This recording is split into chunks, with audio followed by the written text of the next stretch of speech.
It is finally here. We are just a few short days out from the Fat Man arriving and delivering all that holiday goodness. Welcome back, everybody. It is your boy Broncos Guru, and this is this week's episode of Boneheaded Boaters of the Week. We've all heard the stories about how a little loving out on the water can be a little bit fun, but it's not fun when you got two invaders invading your boat to do it, just like these two here. I'm not really sure how they got up there, but they have completely taken over this boat. I believe this boat owner probably is just going to let this one ride. From what I understand from these types of animals, once they go ahead and take over your boat, you probably don't want it back once they're done.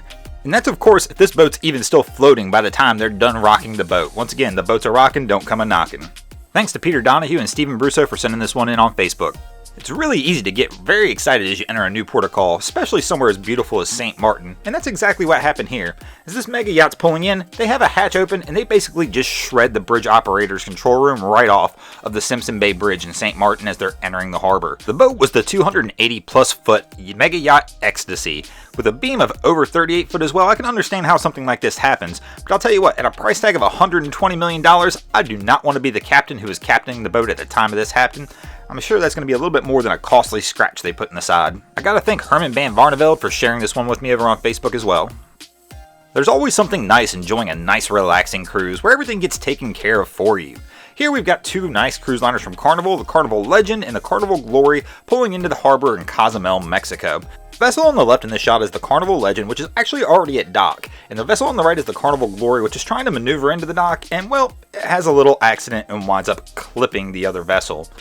At the time that I'm making this video, Carnival has yet to release their official cause of what caused this accident, but several people who were on these cruise ships were told that the cause was actually high currents, winds, and waves that pushed the boat into the other vessel. I want to thank Scott Woods for alerting me about this one over in the comment section of last week's Boneheaded Boaters. Just like our last cruise ships we just mentioned, our next boater is having a little fun trying to dock with some current, winds, and waves as well. Well, not so much the waves, but my man here is trying to dock onto a dock against the current, showing you just exactly how difficult this venture can be. This is exactly why you need a boat hook on your boat. If you don't know what that is, go ahead and give a little Google search if you're a boater and you'll understand real quickly.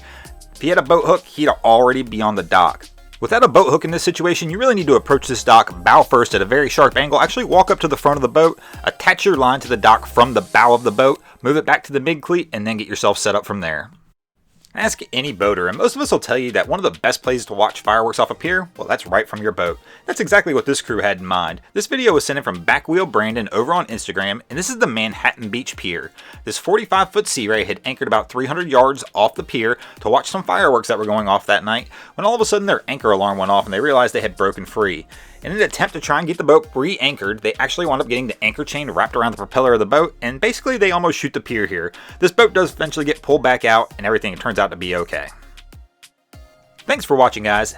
As you may have seen in this video, most of these videos were sent in from other people over on Facebook or Instagram. If you ever see anything crazy happening on your waterway, hit me up over there as well, and maybe I'll feature your video here also.